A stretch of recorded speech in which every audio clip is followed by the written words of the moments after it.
Buenas noches. 2 días después de la masacre donde murieron 20 personas en Sinapecuaro, Michoacán, el alcalde hace lo que han hecho desde hace década y media los alcaldes y gobernadores en situaciones parecidas.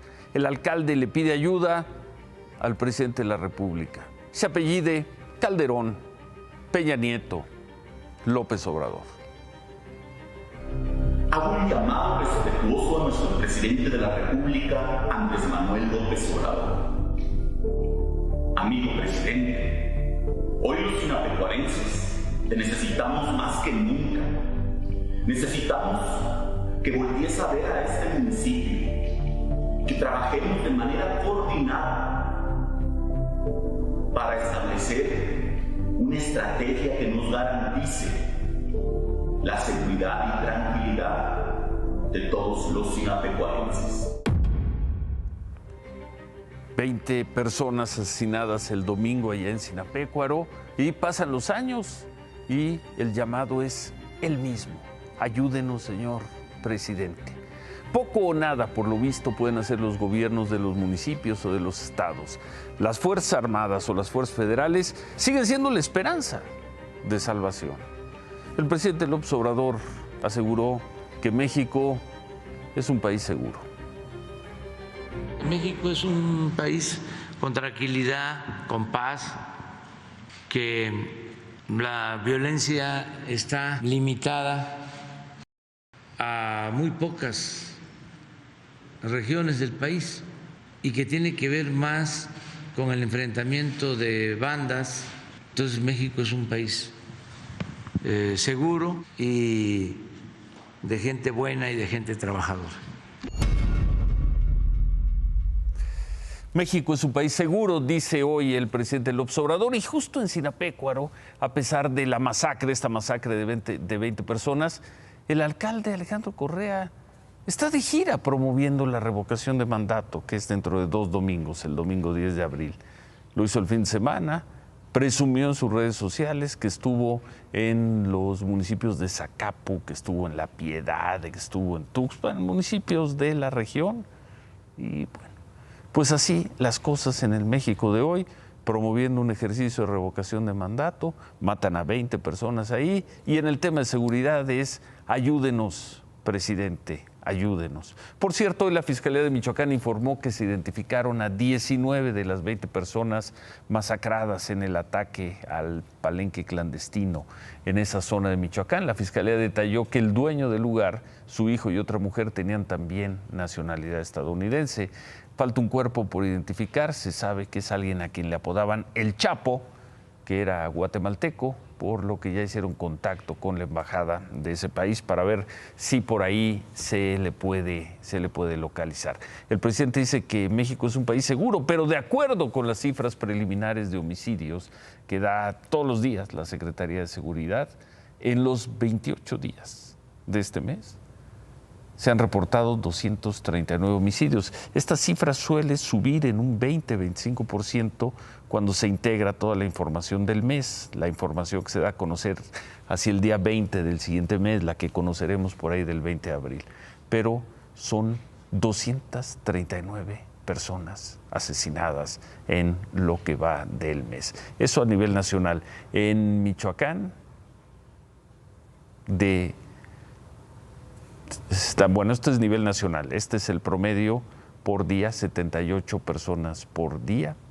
Bueno, 78 personas por día. Así está el panorama en México, así está la situación. Las cifras en Michoacán también son muy altas.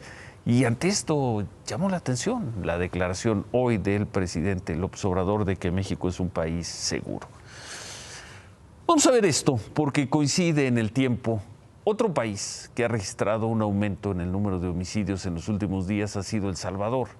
El jueves registraron 5 homicidios, poco más arriba de los 3 diarios que venían registrando en los últimos meses. El viernes la cifra se fue a 14. El sábado fue el peor registro en los últimos 20 años en ese país. Tuvieron 62 homicidios en un solo día. Bajó luego el domingo, bajó ayer. Pero bueno, ante este aumento de viernes y sábado, el gobierno salvadoreño tomó esta decisión. El gobierno salvadoreño reaccionó así. Allá no creen en eso de que abrazos, no balazos. Cabría suponer que medidas de este tipo en México tendrían un repudio de la mayor parte de la población, pero es un ejemplo de cómo un gobierno, cuando menos un gobierno centroamericano, un gobierno para el que el gobierno mexicano pide apoyo económico para detener la migración, enfrenta con esa dureza y podríamos decir con esa brutalidad un ligero repunte de la criminalidad. En fin, el tema de la inseguridad. Por cierto, quien habló hoy del tema de la inseguridad en México fue el embajador de Estados Unidos, Ken Salazar. Estamos trabajando muy cercano, el presidente López Obrador y el presidente Biden, en lo de la seguridad, ¿no? Es una problemática que ha existido por mucho tiempo y se basa mucho en la corrupción, pero estamos haciendo un buen trabajo, vamos en buen camino. No se pueden solucionar las cosas en un año o en un mes, pero vamos en buen camino. México es un país seguro, dice el presidente López Obrador. Vamos por buen camino, dice el embajador de Estados Unidos en México. Por cierto, el embajador que sigue teniendo una gran presencia y una gran actividad en la vida pública mexicana. Hoy el señor Ken Salazar se reunió con la dirigencia nacional del PAN, su residencia diplomática. El embajador Salazar tuiteó: establecer contacto con líderes de todo el espectro político mejora el entendimiento mutuo y fortalece el apoyo para esfuerzos por construir un mejor futuro para México y Estados Unidos. En la reunión estuvieron, entre otros, el presidente del PAN, estuvo Marco Cortés, estuvo Santiago Krill, estuvieron los coordinadores de diputados y senadores, Jorge Romero, Julen Rementería, y según anuncia el embajador de Estados Unidos en México, lo piensa hacer con las dirigencias de los demás partidos. Gran actividad del embajador Ken Salazar.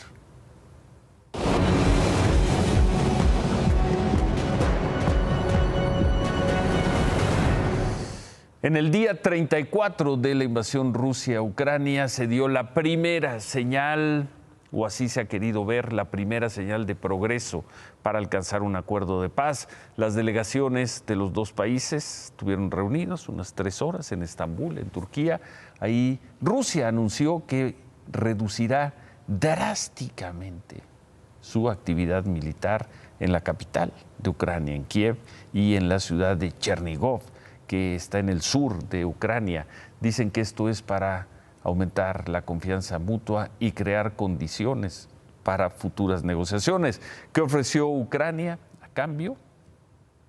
Convertirse en un país neutral, lo que significa que renunciaría a su intención de unirse a la OTAN. Y después de escuchar esto por parte del gobierno de Ucrania, pues cabe la pregunta necesaria: si esta afirmación se hubiera hecho hace 2 meses, hace 4, hace 6, hace 8, hace un año, ¿se habría dado este conflicto con los rusos?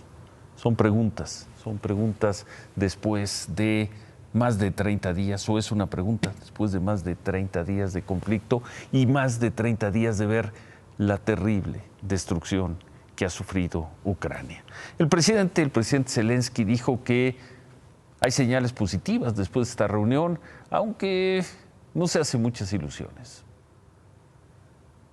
Проте не варто втрачати пильність. Ситуація не стала легшою. Масштаб викликів не зменшився. Російська армія все ще має значний потенціал для продовження атак проти нашої держави. Так можна називати позитивними ті сигнали, які ми чуємо з переговорного майданчику. Але ці сигнали не заглушають розриви російських снарядів. Ворог досі на нашій території. Обстріли наших міст продовжуються. Y en el mismo tono respondió el presidente de Estados Unidos, el presidente Biden, al anuncio de Rusia. Dijo: veremos si cumplen, no voy a creer nada hasta que compruebe que respaldan sus palabras con acciones sociales positivas, pero pues se sigue viendo lejos un acuerdo para el cese al fuego y como botón de muestra está este ataque con un misil ruso a un edificio gubernamental, esto en la ciudad de Mykolaiv, en el sur. Las autoridades reportan 11 personas muertas. La ONU tiene confirmada la muerte de 1.179 civiles desde que inició el conflicto, pero advierte que no ha podido desplegar a sus equipos en ciertas regiones y calcula que el número real de muertos es considerablemente mayor.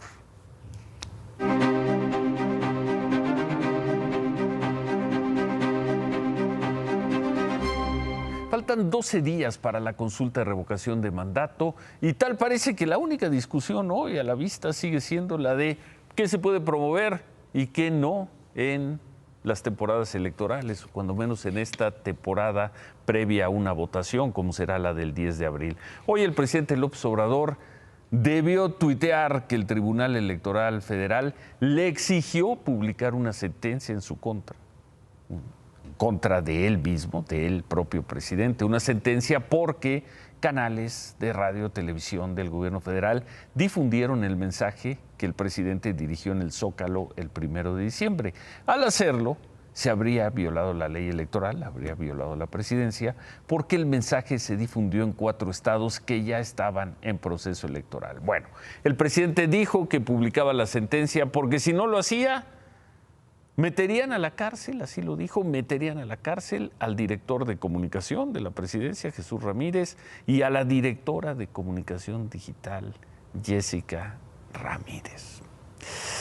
En apoyo al presidente, hace unos momentos, la jefa de gobierno, Claudia Sheinbaum, tuiteó: increíble cómo les molesta un Zócalo lleno escuchando el mensaje a la nación del presidente. Pues más que moleste o no, hay una ley, y esa ley surgió en buena medida de la protesta postelectoral del 2006. Es la ley aprobada en el 2007, sin duda una ley con muchos candados, con muchas condiciones, pero es la ley que han votado los distintos partidos. Justo hoy también el INE confirmó la actuación indebida de 18 gobernadores de Morena o de sus aliados por la forma en que han promovido mensajes en la veda de la revocación de mandato. En medio de todo esto, el presidente López Obrador adelantó que apenas concluya la jornada de revocación de mandato, el domingo 10 de abril, suponemos que el lunes 11, el martes 12, enviará al Congreso una propuesta para reformar al INE.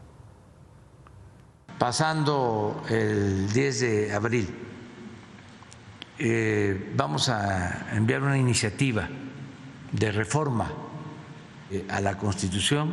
Voy a proponer que sea el pueblo el que elija a los consejeros electorales y a los magistrados de manera directa. Vamos a plantear la reforma para que haya una renovación y que lo haga el pueblo. Que elija el pueblo, que lo haga el pueblo, dice el presidente. Ya veremos qué reforma manda. Faltan 12 días para la jornada de revocación de mandato, domingo 10 de abril.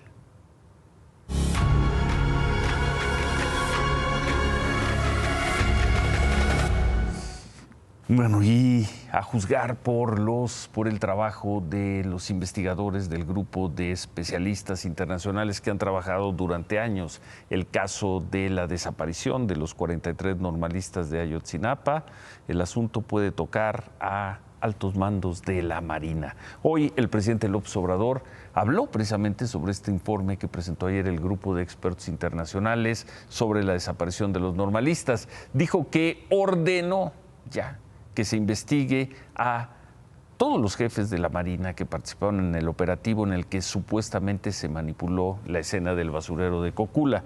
No dio nombres, pero dijo que se investigue a todos.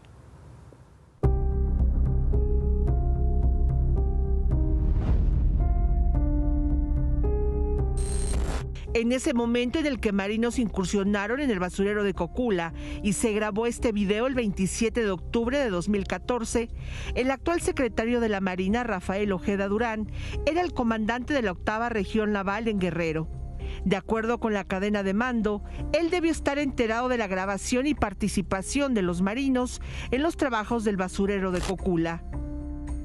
Fuentes de seguridad consultadas por Imagen Noticias aseguran que los marinos que participaron en esos hechos lo hicieron a petición directa de la entonces Procuraduría General de la República, a cargo de Jesús Murillo Caram, para brindar seguridad perimetral y en auxilio en la recopilación de información en el área del basurero de Cocula y Río San Juan.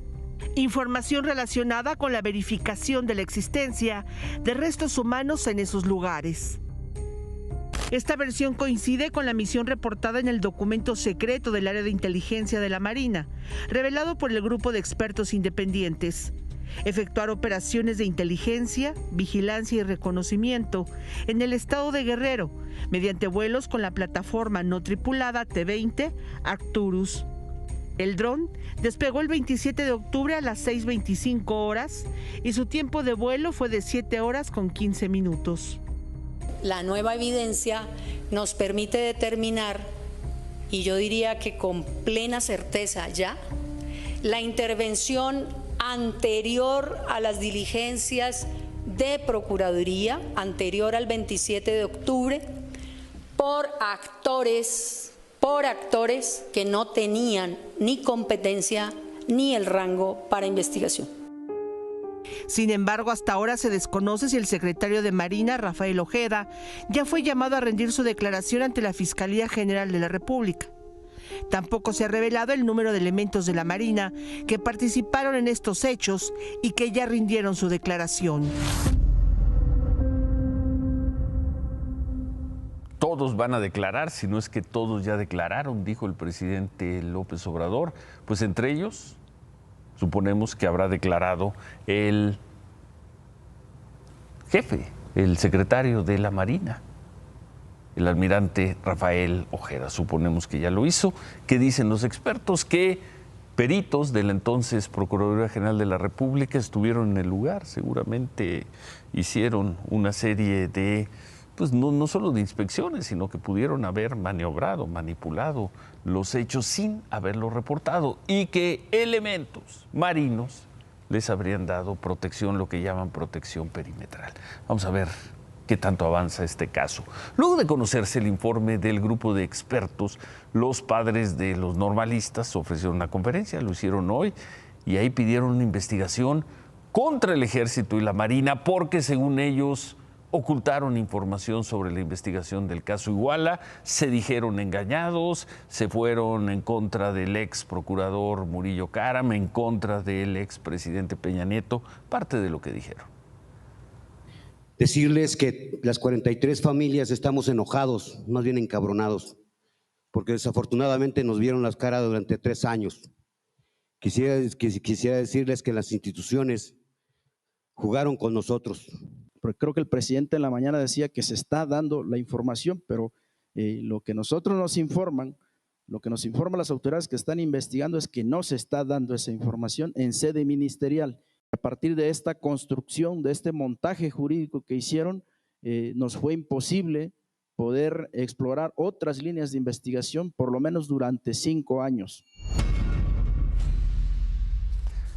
En otras cosas, el presidente López Obrador celebró que la Suprema Corte de Justicia haya liberado a la señora Alejandra Cuevas y cancelado la orden de aprehensión contra ella y su señora madre, Laura Morán. El presidente respondió a la petición que le hizo ayer la señora Alejandra Cuevas, que le hizo apenas salió de la cárcel de Santa Marta. Desde ahora quiero comunicar el interés que tengo de ser recibida por el jefe de Estado mexicano Andrés Manuel López Obrador, para respetuosamente pedirles que nos proteja de cualquier eventualidad futura a mi madre, a mis hijos y a mí. Ya di instrucciones hoy al secretario de Gobernación que establezca comunicación con ella y que se le ofrezca, que se le brinde toda la protección y todo el apoyo la van a buscar ya de inmediato, de mi parte. La van a buscar de inmediato, pero hasta donde sabemos no se había hecho ese contacto, al menos el día de hoy, con la señora Cuevas. Donde la justicia es otra cosa es en Veracruz. Ahí sigue este caso del señor José Manuel del Río Virgen, secretario técnico de la Junta de Coordinación Política del Senado, detenido el 22 de diciembre, acusado de haber tenido que ver en el homicidio de un señor, René Tobar, candidato a la alcaldía de un municipio allá de Cazones. Sobre este caso, la Comisión Nacional de los Derechos Humanos emitió una recomendación a la Fiscalía de Veracruz porque considera que la detención fue arbitraria y se violaron los derechos humanos del detenido. Hoy le preguntaron al gobernador Cuitlagua García sobre la recomendación de la CNDH. Así respondió.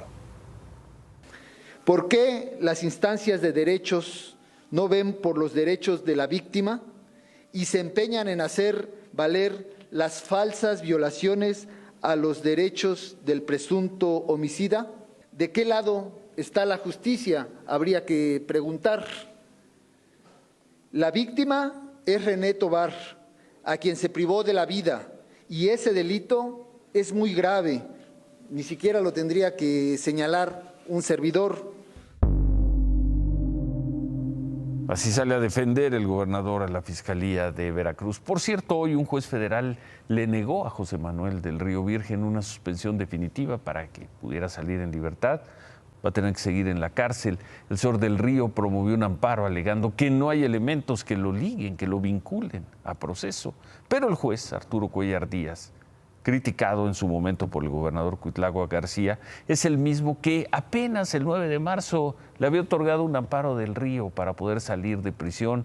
Sin embargo, hoy se lo negó, cosas que solo están pasando en el estado de Veracruz. Pero pues Veracruz parece ser una ínsula, Veracruz parece ser un espacio aparte en lo que toca a justicia, procuración de justicia. Les da una orden la Suprema Corte de Justicia para que echen abajo una determinación, una ley que tienen allá de ultraje a la autoridad, y no hacen nada, la mantienen. Sobre el tema de la detención del señor del Río Virgen, de mantenerlo en la cárcel, Ricardo Monreal, quien lo ha defendido, escribió hoy, tuiteó: a 100 días de la arbitraria e ilegal detención de José Manuel del Río, comparto un artículo que titulé Barbarie. Describo el calvario que este funcionario del Senado y otras personas sufren en Veracruz. La justicia federal se impondrá al autoritarismo. En ese artículo, Ricardo Monreal hace un recuento del caso y acusa que lo que está ocurriendo en este caso en Veracruz es un atropello a la justicia. ¿No acaso Ciro Gómez Leiva, ese talentoso locutor, le da una entrada estelar?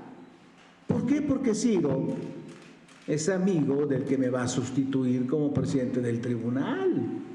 Y Ciro es un profesional y no acepta que yo no vaya a su programa ni voy a ir. Va a ganar tu muchacho para que sea el presidente que me sustituya. Sé feliz. Y en otra estampa de lo que es la justicia en México y los procesos legales en México, bueno, recordarán lo que acabamos de ver el 25 de febrero, este señor, el abogado Eduardo López Betancourt, criticó que en este espacio le habíamos dado voz a una mujer, a Lourdes Ojeda, la mujer que lo había denunciado a él por hostigamiento sexual agravado. Ese día, el día en la que dijo estas palabras, el Consejo Técnico de la Facultad de Derecho de la UNAM lo destituyó como presidente del Tribunal Universitario y fue suspendido como profesor. Eso fue lo que pasó ese día. Bueno, más bien ayer, un juez de distrito le otorgó una suspensión y ordenó a la UNAM que el señor Eduardo López Betancourt sea restituido. La justicia mexicana. Se ha restituido como profesor, como miembro del Consejo Técnico de la Facultad de Derecho y también, ya va de regreso, como presidente del Tribunal Universitario. La UNAM informó que, ni hablar, va a tener que acatar la resolución para reincorporar a Eduardo López Betancourt y que hará las acciones conducentes para que el Consejo Técnico cumpla la resolución. La UNAM aclaró también que va a apelar esta decisión y que pedirá la revisión.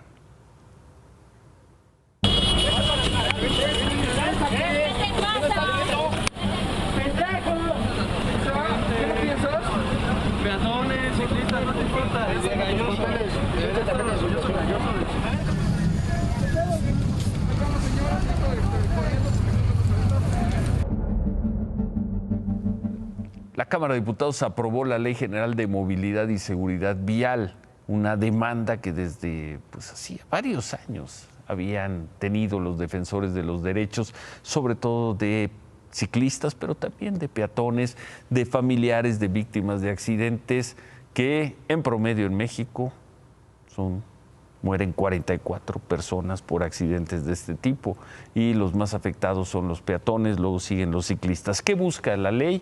Que se dé prioridad al uso de las calles como un espacio seguro para los peatones, con condiciones mínimas de infraestructura que garanticen la seguridad de los grupos más vulnerables. Cada nueva carretera, banqueta, calle deberá diseñarse pensando en garantizar la seguridad de todos los modos de movilidad.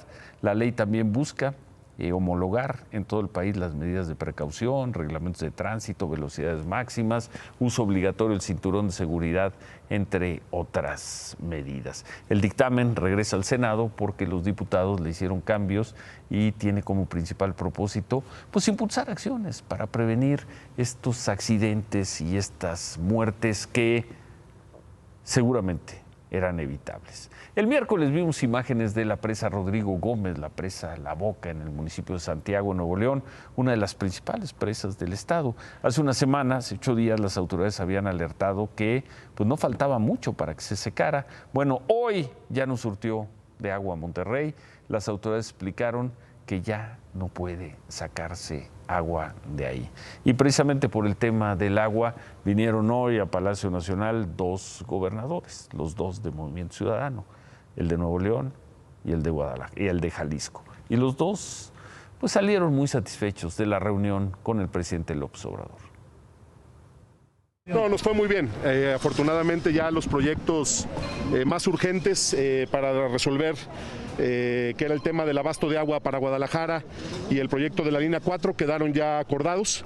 Gran reunión con el presidente Andrés Manuel. Vamos a arreglar el tema del agua de una vez por todas para Nuevo León, para la zona metropolitana. Vienen muchos proyectos de agua. Muy satisfechos los 2 gobernadores. La Comisión Ambiental de la Megalópolis declaró fase 1 de contingencia ambiental por ozono en la zona metropolitana del Valle de México, y debido a esto mañana va a haber un doble hoy no circula en el Valle de México. ¿Quiénes no van a poder circular? Bueno, van a estar exentos los vehículos eléctricos e híbridos. Ellos sí van a poder circular, pero los vehículos con holograma o calcomanía de verificación 000 que tengan engomado rojo no lo van a poder hacer. Los autos con holograma 1 que tengan placas terminadas en 2, 3, 4, 6, 8 y 0 tampoco. Ni podrá circular mañana ningún auto con holograma 2. Dura disposición de la autoridad.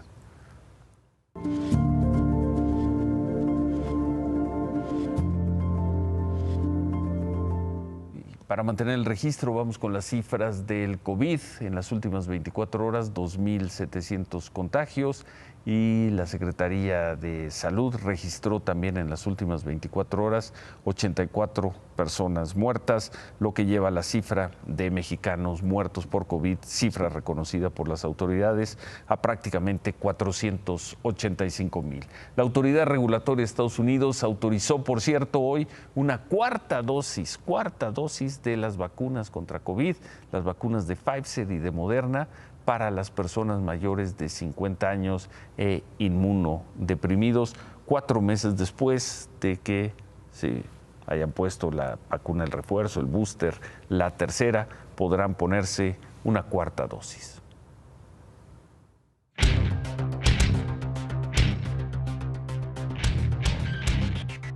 David. Ahora sí, ya hasta promocionales hay. ¿De qué? De la contrarreforma o reforma eléctrica. Mira, el PAN ya sacó uno con llamas y que el mundo se está quemando. Y el gobierno, a través de Rocío Nale y de Manuel Bartlett, diciendo unas mentiras del tamaño del mundo. ¿Qué mentiras dice? Que quieren que la energía vuelva a un precio justo. ¿Cuál es un precio justo? ¿Cuál es un precio justo? ¿Qué es un precio justo? ¿Qué energía? La de la luz. La energía eléctrica, la luz. Yo pago de luz más o menos lo mismo desde hace 10 años. ¿Te parece justo o te gustaría pagar bien, más o menos? Bimestral. Bien, me parece bien. Además es más o menos lo que pago desde hace 10 años. Pero ¿te parecería justo o injusto? Y la CRE hoy se le ocurre cancelarle a Iberdrola el permiso de almacenamiento de combustibles. Sigue la guerra del fin del mundo contra Iberdrola. Si Iberdrola no la quiere, pues que la saquen legalmente, que se deshagan de ella. Pero no pueden y nada más le hacen esas cosas que son gandalladas. Se necesita muy mala fe para decir, no, ya no te damos permisos de distribución porque pues, no le llenaste aquí bien la forma. ¿Y a dónde vas? ¿A dónde voy? A que el presidente está haciendo una jugada que es interesante. Mira, tiene perdida la reforma energética no es así. En el Congreso. No es así. ¿Dónde va a conseguir a los diputados que sumen? Pero supongamos que sí lo sume. ¿Cómo va a pasar por la Cámara de Senadores? Y están apostando ahora a Loretta Ortiz. Loretta Ortiz, en la Suprema Corte. La Suprema Corte. Sí. Loretta Ortiz, que cuando era diputada, votó en contra de la reforma eléctrica de Peña. Corte? La próxima semana, por favor. La próxima semana lo pasan y parecería que el gobierno está apostando a que pasa la ley, o sea, tira todas las solicitudes de amparo todo lo que le fueron tirando amparo tras amparo. Y que ya con eso lograron el corazón de la reforma eléctrica, que es poner... Y se olvidan de lo de Cámara de Diputados. Porque la tienen perdida. Yo lo que estoy viendo es, la tienen perdida y quieren negociar y le están amenazando con Loretta Ortiz, que Loretta Ortiz, insisto, no debería ser la ministra oponente. Ya sabemos su opinión. Cuando era diputada, no me acuerdo si de Morena o de la rémora esta del Partido del Trabajo, votó en contra de la reforma eléctrica. Ya sabemos la opinión que tiene. Ya sabemos cómo vendrá su proyecto sin tener que... Entonces, la reforma eléctrica... Está muerta. La de no le toquen una coma, esa está muerta. Esa está muerta. No va a pasar en el Congreso. Y está apostando ahora el gobierno a que pase por la vía del Senado, del Congreso, de la Corte. De la Suprema Corte. No va a pasar en la Corte tampoco. Vamos a ver, vamos a estar ahí en Semana Santa divirtiéndonos muchísimo con este tema, que es el chismito de la semana. Remátala, David. Oiga, tengan mucho cuidado con lo que le están enseñando en los anuncios de la Comisión Federal de Electricidad y de Acción Nacional. ¿Cuál es el precio correcto? Ya están culpando a todo mundo de todo lo que está pasando. Es una campaña política cuando debería tratarse de un asunto meramente técnico y que, por cierto, no lo diseñó el presidente de la República, porque el presidente de la República, Rocío Nale, no lo sabe todo y a veces se equivoca como la semana pasada. Javier. Ciro, ya quedan nada más 5 boletos para el Mundial. México mañana se va a quedar con 1. ¿Cómo está Gerardo Martino? Habla de su problema en el ojo y si después de mañana va a continuar. Distintos analistas dijeron desde ayer que tras la votación de 11-0 de los ministros de la Suprema Corte, votación que dejó en total libertad a las 2 mujeres acusadas por Alejandro Gertz de haber tenido responsabilidad en la mala muerte de su hermano Federico hace 7 años. Bueno, los analistas dijeron que ante eso, el fiscal general de la República, Alejandro Gertz, debe renunciar porque, dicen, perdió toda autoridad moral. Pero esta noche cabe preguntar también, ¿quién más, aparte de los analistas, está pidiendo esa renuncia? Quizá lo están haciendo algunas organizaciones civiles y no mucho más. El PAN no pide la renuncia del fiscal Gertz, tampoco el PRI ni Movimiento Ciudadano, mucho menos la pide Morena. No lo hacen las autoridades de la Ciudad de México ni de ningún otro estado. No lo hace la Judicatura Federal, no lo hace el presidente de la República. Pero su confianza en el fiscal, aunque usted ni le pone ni le quita. Yo tengo confianza en el fiscal y tengo confianza en el presidente de la Suprema Corte de Justicia y en otros ministros. ¿Quién? Se quedan con qué importa. Gracias. Buenas noches. Ánimo.